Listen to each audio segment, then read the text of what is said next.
Salve, salve, salve, salve, galera! Bem-vindo a mais um podcast do esporte. Estão definidas, não, está definida a grande final da Copa do Brasil, Atlético Paranaense e Internacional de Porto Alegre. Que surpresa! O que é esse tal de futebol, né? Por isso que a gente gosta tanto. Isso é o esporte, né? A gente fica aqui, a gente comenta, a gente tenta fazer projeções, tudo com base em momentos, né, em histórico, em tudo que a gente está vendo, e o Atlético Paranaense se provou aí o carrasco do futebol bonito do Brasil, né? Vamos dizer assim, porque eliminaram o Flamengo e agora eliminaram o Grêmio. Por isso que eu falei, cara, o carrasco do futebol bonito, porque o Jorge Jesus diz que o Flamengo é o futebol mais bonito para ele, o Renato Portaluppi diz que o Grêmio é o futebol mais bonito do Brasil, e os dois foram eliminados pelo esse time do Atlético Paranaense, esse time do Thiago Nunes, o carrasco do futebol bonito. Vamos começar exatamente por esse jogo, porque aconteceu antes do jogo do Internacional com o Cruzeiro, e vamos se bem que, começa por qual, hein, galera? Não sei, hein, porque foi engraçado, né? Porque o jogo do Grêmio, do Atlético e do Grêmio, foi para as penalidades, foi definido para as penalidades, né? O improvável aconteceu, improvável não, né? O mais difícil, digamos assim, improvável, porque se você, esse time do Atlético já surpreendeu, então dizer que é improvável, eu acho que é um pouco forte, né? Por isso que eu não vou dizer improvável, mas é o, o, o inacreditável, digamos assim, né? Porque todo mundo achava que o Grêmio já era o grande finalista e parece que os gaúchos não querem se enfrentar, né? Eles não querem, eles estão se evitando, porque o Internacional foi eliminado pelo Flamengo na Libertadores, agora o Grêmio é eliminado na Copa do Brasil. Mas o fato curioso que eu comecei falando, eu não terminei, é que esse jogo foi até a disputa nas penalidades, né? E nas penalidades, a torcida do Internacional já estava no Beira-Rio para acompanhar o jogo do Internacional, que aconteceria em alguns minutos, e eles conseguiram do estádio ver o Grêmio ser eliminado. Então eles fizeram duas festas. Fizeram uma festa no começo do jogo, né? Por toda a eliminação aí do seu maior rival, e a festa pela sua própria classificação, que foi muito tranquila a classificação do Internacional. Eu acho que eu vou começar por Internacional, justamente porque teve aí uma vitória muito mais tranquila para cima do Cruzeiro. É um Cruzeiro diferente, tá? É um Cruzeiro que agora, na época, no primeiro jogo, perdeu em casa, sob o comando do Mano Menezes, né?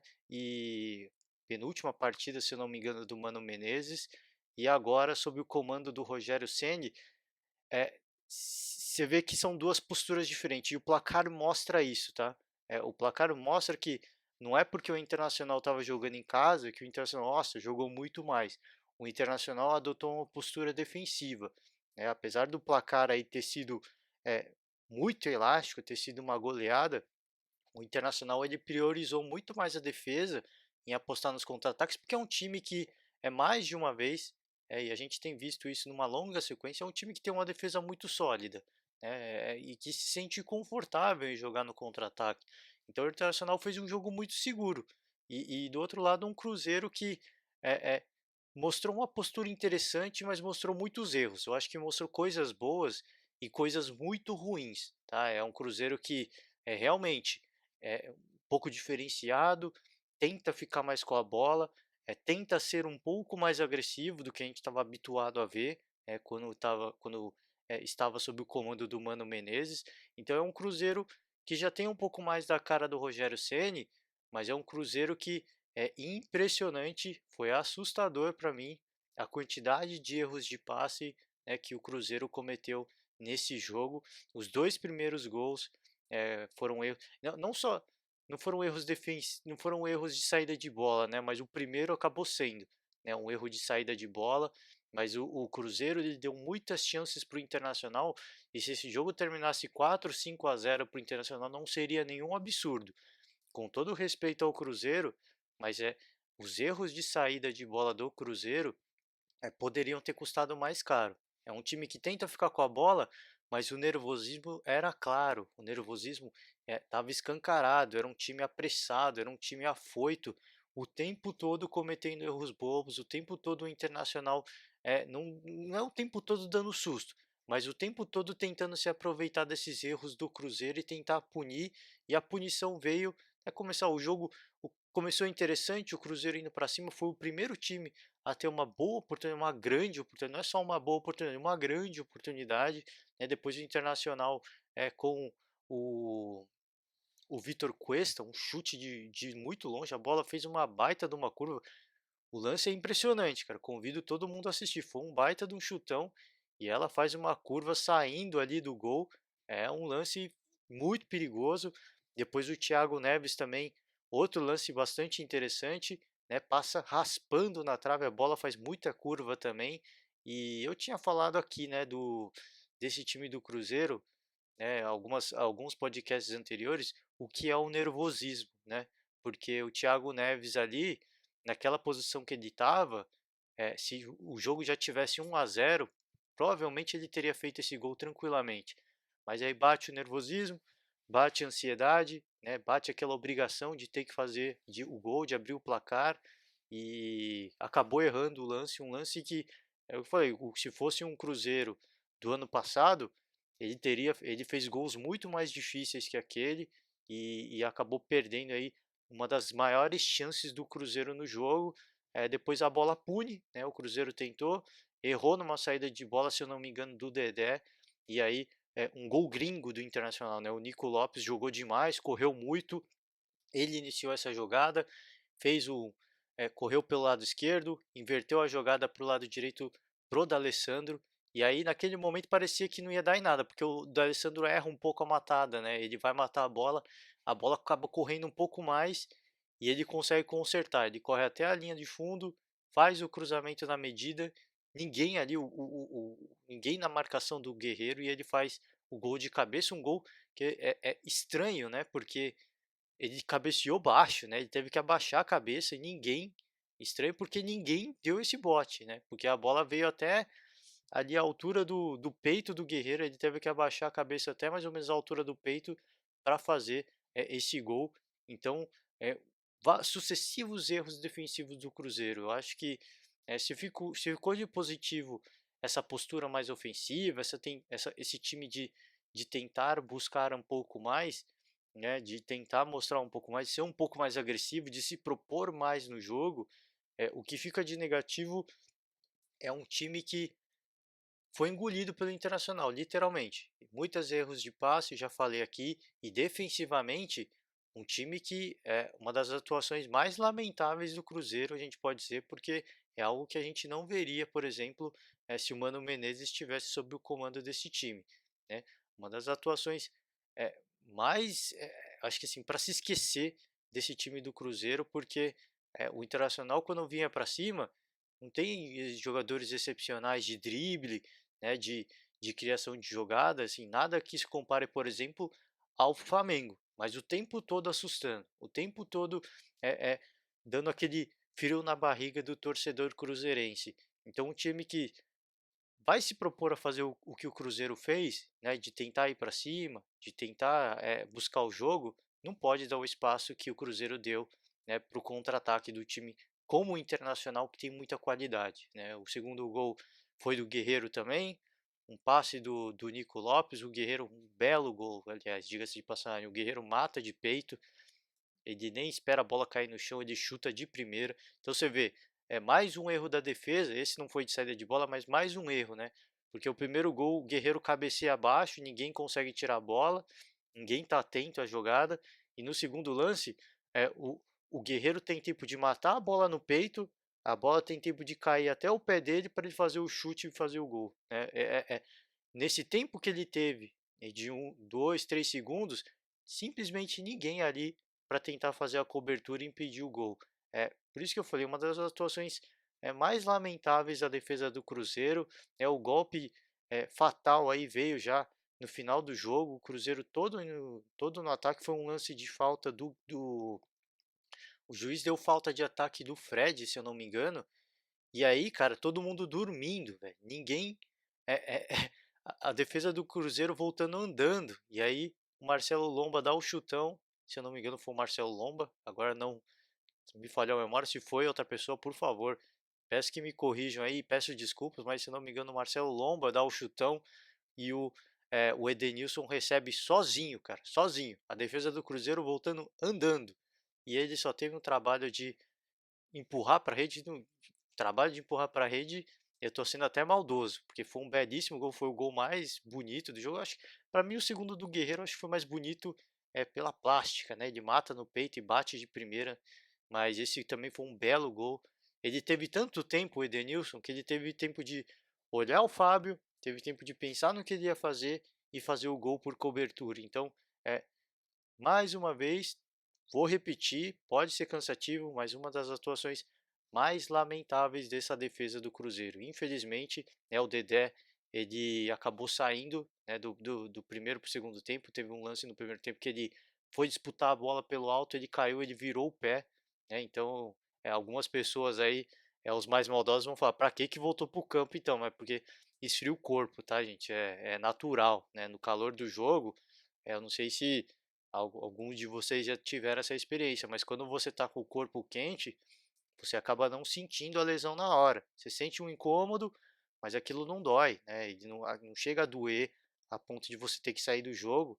E quando dá um tempo aí de um intervalo de primeiro para o segundo tempo, é tempo suficiente para o corpo esfriar. E aí a dor se intensifica em 3, 4 vezes aquilo que você estava sentindo. E aí fica impossível de continuar jogando. O Dedé provavelmente queria continuar, mas ele viu que já era algo um pouco mais sério e que não ia dar para continuar. Eu, sinceramente, eu não sei se foi uma lesão séria, mas fato é que ele não conseguiu continuar e contribuiu muito, né, para essa perda, para esse volume defensivo do Cruzeiro, porque ele é a maior referência nessa defesa do Cruzeiro. O Rogério Ceni apostou aí o Thiago Neves até, eu acho que foi um pouco infeliz em algumas declarações, aí comentou aí de que, pô, você vai trocar 4, 5 jogadores que não estão tendo sequência e colocar no jogo, é complicado, mas infelizmente, cara, como se apresentou, eram os recursos que o Rogério tinha, porque o Léo, que a princípio ia entrar, né, depois eu vi, ele não tá com 100%, aí ele não tá fisicamente, ele não tá 100%, por isso que acabou nem entrando, ele foi entrar, chegou a tirar o uniforme e tudo, mas ele não entrou, e o Rogério pôs o Ariel, então é uma série de coisas que, infelizmente, essa declaração do Thiago coloca mais fogueira, que é um time que precisa do Thiago Neves, é um time que precisa da liderança dele. E se o jogador vai ficar questionando as atitudes, as opções do Cruzeiro, por mais do Rogério Ceni, por mais que não tenham sido boas, tá? Mas é algo que não é para se expor, né, para a imprensa. É algo que tem que ser lidado internamente. Ele é um cara experiente, ele sabe disso. Então, acho que foi um pouco infeliz, porque ele meio que acaba causando uma crise, um desconforto desnecessário. E é um time que estava se recuperando, né, que vem aparentemente em recuperação no Campeonato Brasileiro, pode cair de rendimento justamente por uma declaração infeliz, né? Isso causa uma divergência de vestiário e quem sofre com isso é o time, é o clube, é o torcedor. Então, infelizmente, eu acho que faltou um pouco de cabeça, né? Para um cara tão experiente como o Thiago Neves, acho que faltou, foi muito infeliz, acho que faltou um pouco de maturidade ali. Lógico, tá com calor do jogo, tá de cabeça quente, não gostou de ter sido eliminado, eu acho que isso faz parte, tudo isso, ele é um ser humano. Mas o que eu tô falando é pela experiência do cara, né? Se é um cara de 18, de 20, 21 anos, é compreensível, né? É um garoto, o cara tá começando. Agora sim, se é um cara como o Thiago Neves, já com toda a história que ele teve já no futebol brasileiro, vir a público, dar esse tipo de entrevista, é complicado. Acho que se espera um pouco mais dele, um pouco mais de liderança. E eu acho que faltou isso, né? Faltou um pouco também do próprio Thiago Neves no jogo. É um pouco sumidão, um pouco apagado, um pouco mais o cara de chamar a responsabilidade. E infelizmente todas as condições já eram negativas para o Cruzeiro e mais essa aí acaba atrapalhando ainda mais. E aí abriu espaço para essa goleada do Internacional, que é o que eu falei.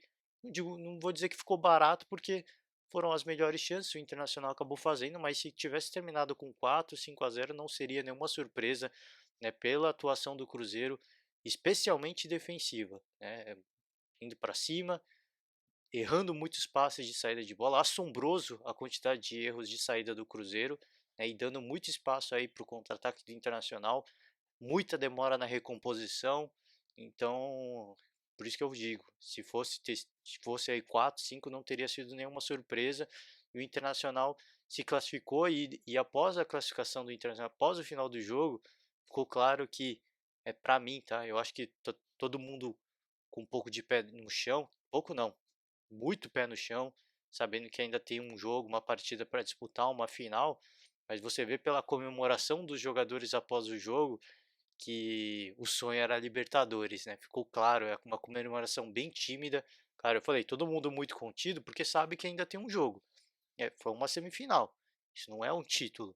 Então, uma comemoração muito tímida, mas o que ficou claro para mim é que a Libertadores era sim o grande sonho. E se eles tivessem vencido, se classificado na Libertadores, a festa que eles teriam feito com essa classificação teria sido muito maior, eu tenho certeza disso.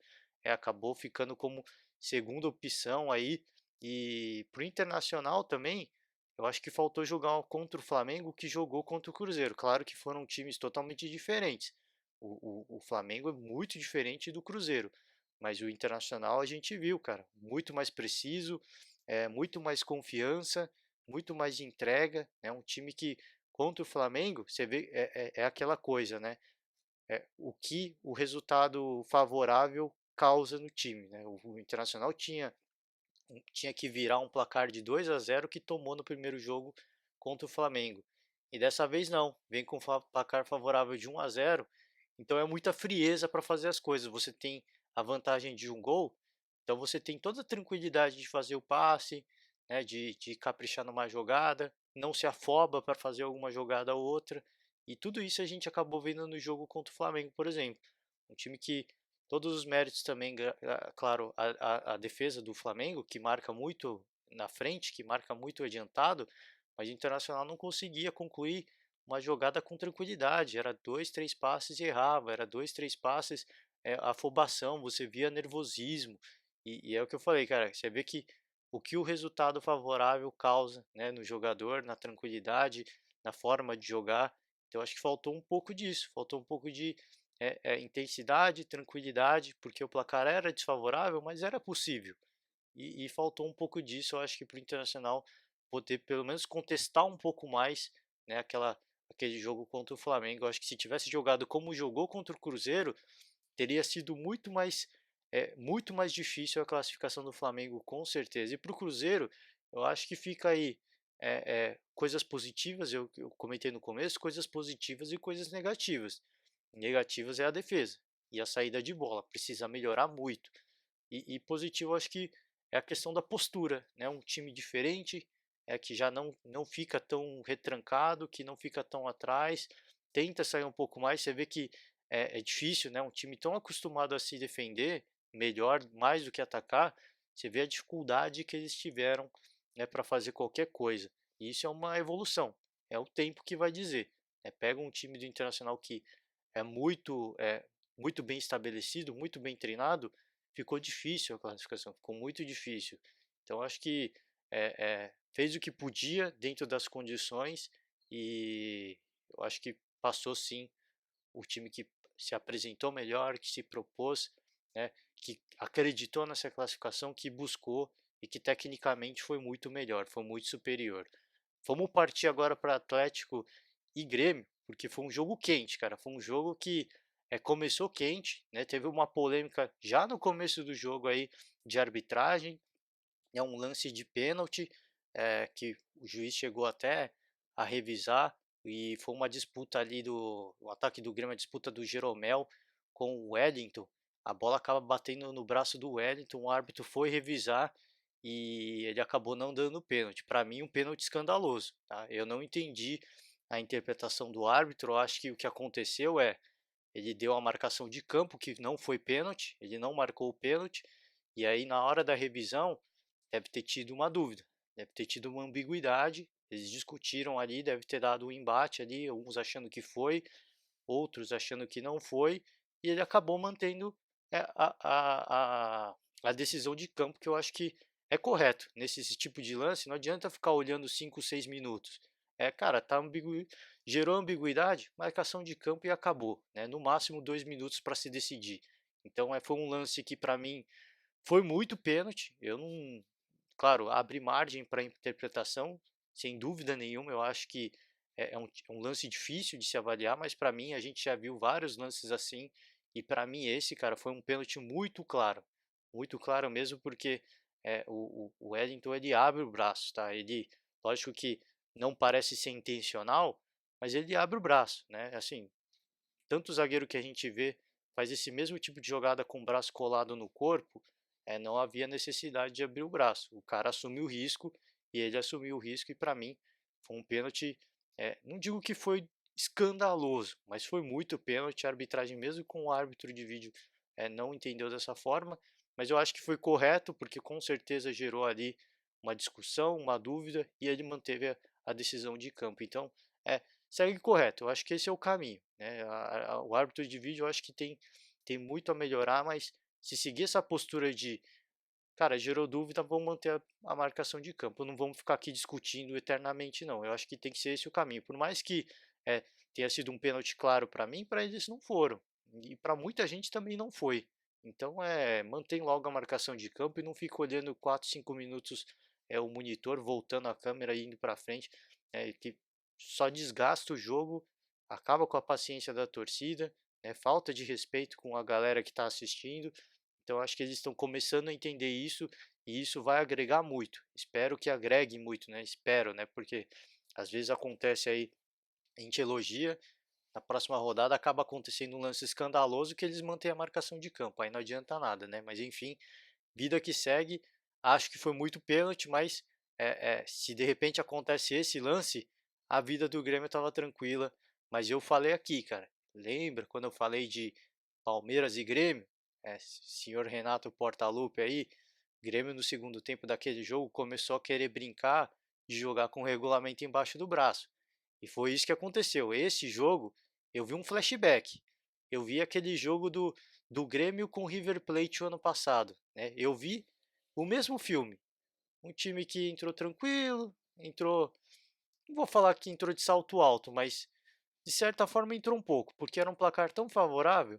Entrou tranquilo, confortável, o jogo tá bom, a classificação tá assegurada, né? E aí começa a brincar de jogar com o regulamento embaixo do braço, e aí a bola pune, né? O futebol é assim, cara. E aí o Grêmio encontrou, como o Thiago Nunes disse na sua coletiva, a gente competiu muito, né? A gente competiu muito mais que os caras. Encontrou do outro lado um time que estava afim de jogo, um time que estava afim de competir.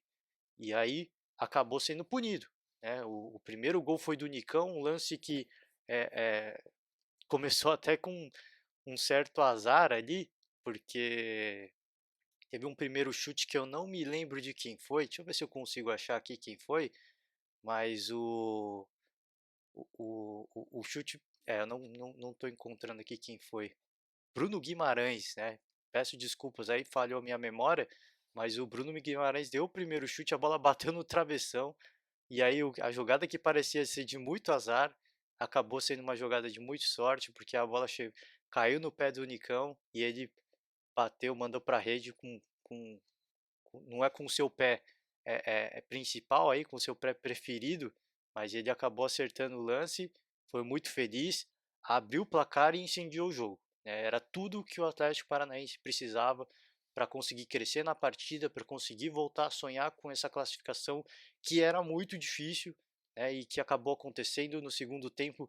Isso se concretizou, né? O Carrasco, Marco Ruben, fez o gol dele de cabeça, um cara que estava sumidão, não vinha conseguindo fazer gols. Tinha, vinha assim, tendo boas oportunidades, mas ele não vinha conseguindo concluir. E dessa vez ele foi muito feliz.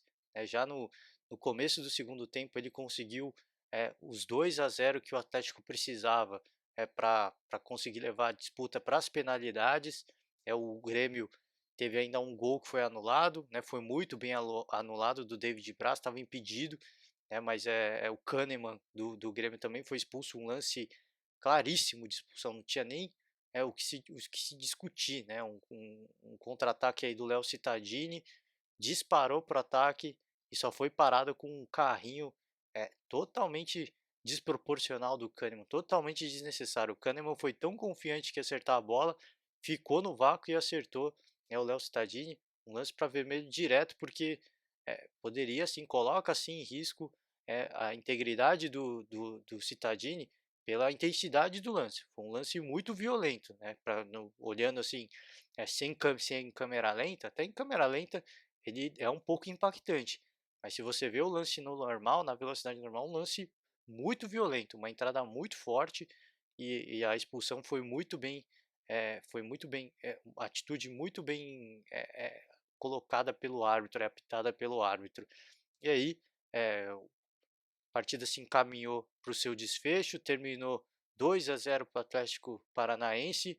A disputa foi para as penalidades, foi uma disputa interessante, porque todo mundo começou a acertar, quando todo mundo começou a fazer os seus gols, e a última cobrança do Grêmio ficou para o PP, que acabou aí ficando nas mãos do goleiro Santos do Atlético Paranaense. Então, que momento do Atlético, que eliminou também o Flamengo nas penalidades. Um time que, já falei aqui, é um time que mentalmente é muito forte, mas ele às vezes vinha derrapando. Na Libertadores, por exemplo, foi eliminado sem qualquer contestação. Eu tinha um pouco, isso aumentou um pouco as minhas dúvidas, por isso que eu coloquei o Grêmio tão favorito, porque o Atlético já tinha tido as chances, né? A gente tinha visto eliminar o Flamengo.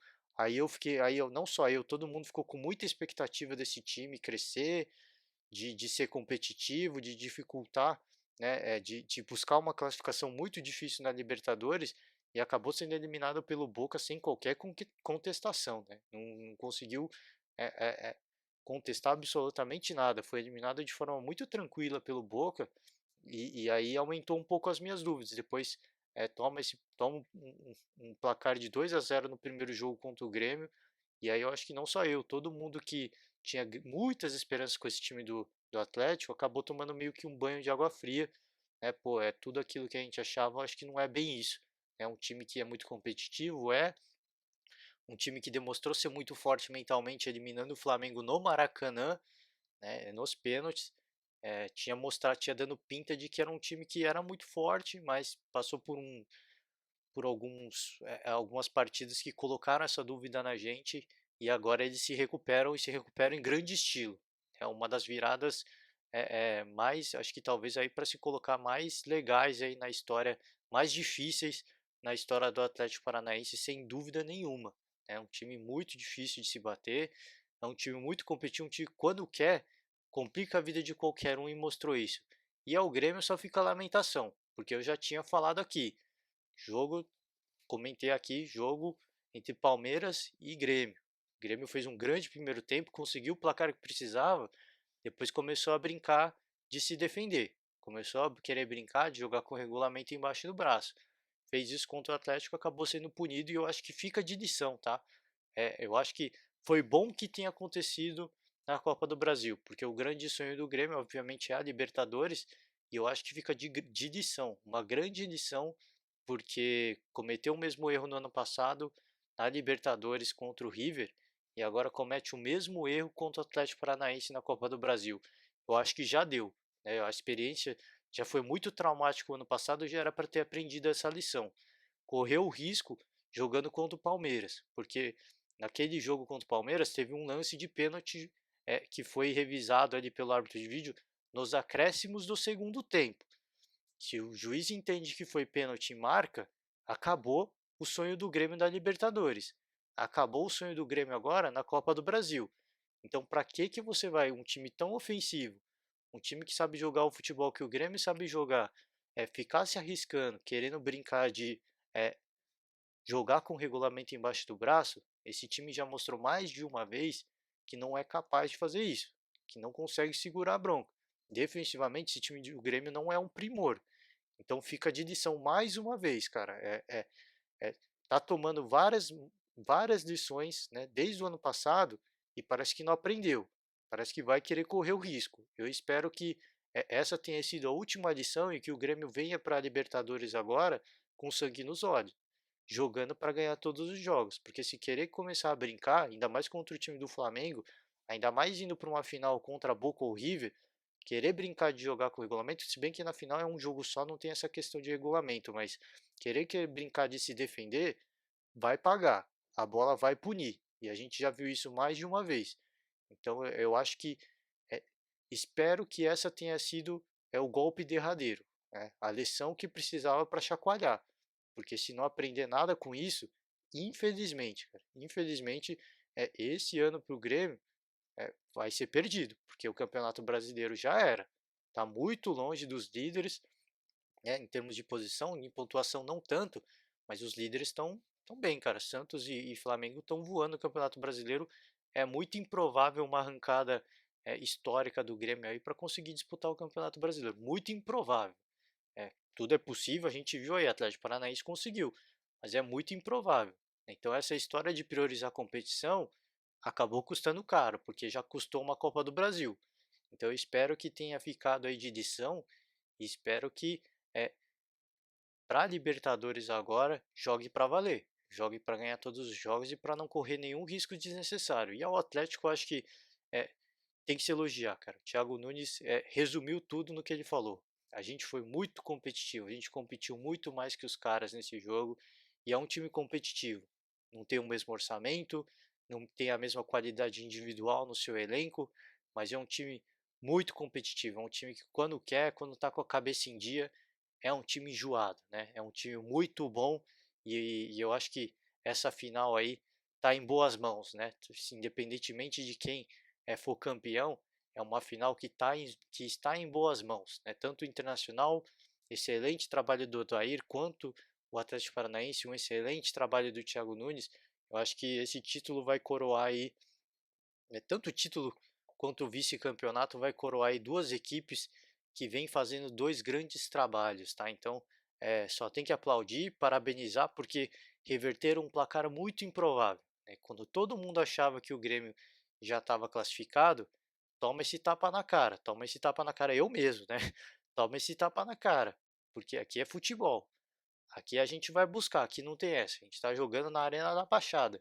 A gente não vai deixar barato, não. Então foi legal de ver e eu acho que essa final promete muito. Espero sim, expectativa de uma grande final e que a gente tenha dois grandes jogos. O sorteio vai acontecer ainda, quem vai decidir em casa, mas independentemente de quem decidir em casa, vai ser uma grande final. Com certeza, expectativa de uma grande final. Eu acho que se o Atlético conseguir nesse sorteio fazer o segundo jogo em casa, o Atlético é um pouco mais favorito. Porque fazer o primeiro jogo em casa, a gente já viu que como tem o segundo jogo para acontecer, não entra tão focado, acaba dando derrape, né, como aconteceu na Libertadores, acaba jogando, não dando tanto quanto poderia entregar, não entregando tanto quanto poderia entregar, e fazer o segundo jogo em casa com certeza vai ser uma grande vantagem para o Atlético, porque já tem em mente o que precisa fazer, né, porque já o primeiro jogo já aconteceu, tem o segundo jogo para se recuperar,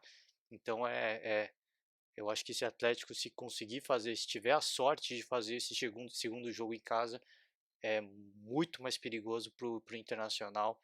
Vai ser um páreo duro, vai ser dois grandes jogos, promessa de dois grandes jogos, e eu fico na torcida por um grande futebol. Fiquei feliz, cara, queimei minha língua, mas fiquei feliz, porque o futebol tem dessas coisas. O futebol nos surpreende, e nos surpreendem, né? E aí esse que é o grande barato, né? A gente fica aqui, a gente avalia os momentos, a gente olha o momento que cada um está vivendo e a gente tenta fazer uma projeção.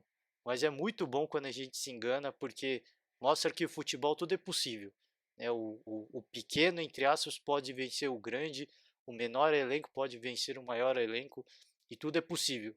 Tudo se define dentro de campo. Então, muito legal. Fica o meu aplauso aí para o Atlético Paranaense que conseguiu aí um jogo muito difícil e que vai elevar muito a confiança e a moral desses jogadores. Que grande partida, que grande classificação e que grande final temos pela frente. Só para fechar aqui, falar de Palmeiras rapidinho, que tem sido o assunto do momento. Mano Menezes foi apresentado hoje, deu aí a sua declaração para a torcida, espera e tenta conseguir a simpatia do torcedor e me parece porque ele já vai estrear no final de semana contra o Goiás. Acho que é um bom negócio, tá? Porque havia aquela dúvida se o Mano Menezes ia estrear agora, se ia estrear na outra rodada. Essa partida agora, essa rodada agora que o Palmeiras vai ter é contra o Goiás. Tudo bem, é fora de casa, mas é contra o Goiás. É um time que está vivendo seus altos e baixos aí, né? Não vem vivendo um grande momento agora, especialmente. Então eu acho que era muito melhor o Mano Menezes pegar essa partida do que na outra rodada que seria contra o Cruzeiro. Tudo bem, seria jogando em casa, mas é um jogo contra o seu ex-time. Então tem aquele misto de sentimentos, né? Às vezes os jogadores do Cruzeiro é, é, entregam um pouco mais porque vai jogar contra o seu ex-treinador, né? Tenta dar uma resposta para o seu próprio torcedor. Então eu acho que é muito melhor ele estrear agora, fora de casa, porque ele ainda tem, acho que tem um choro, tem uma desculpa de se de repente perder ou empatar, tem um chorinho, né? Ah, foi fora de casa, foi no Serra Dourada contra o Goiás, tudo ok, né? Na próxima partida não tem desculpa. Vai ser jogando em casa, no seu estádio, no Allianz Parque, contra um grande adversário, o seu ex-clube. E aí ia ser muito difícil essa estreia, ia ser muito mais complicado. É melhor ele estrear agora, ver como esses jogadores reagem, ver o que ele precisa melhorar, porque ele tem tempo de trabalhar e entrar com força máxima e com o que ele acha, né, com o que ele vê que pode ser a sua força máxima contra o Cruzeiro. Então, muito melhor ele estrear agora. Eu acho que foi uma decisão acertada e espero aí, desejo sucesso ao Mano Menezes à frente do Palmeiras aí, um grande treinador, com certeza eu tenho é, certeza que vai conseguir fazer um grande trabalho, se tiver sequência, tá? E paciência da torcida, vai conseguir fazer sim um grande trabalho à frente do Palmeiras. Então, desejo muito sucesso e vou ficando por aqui. Final de semana sempre, rodada de Brasileirão, e a gente volta na semana que vem para comentar o que foi essa rodada e como vai mexer esse topo da tabela, né? O Palmeiras, que era líder, foi ultrapassado por todos os seus rivais do estado de São Paulo agora. Agora precisa se recuperar, o torcedor tá pegando no pé. Então vamos acompanhar, vamos torcer a expectativa de uma grande rodada e que a gente tenha uma rodada aí quente para embolar ainda mais esse campeonato. Beleza? Valeu, galera. Vou me despedindo. Um forte abraço e até a próxima.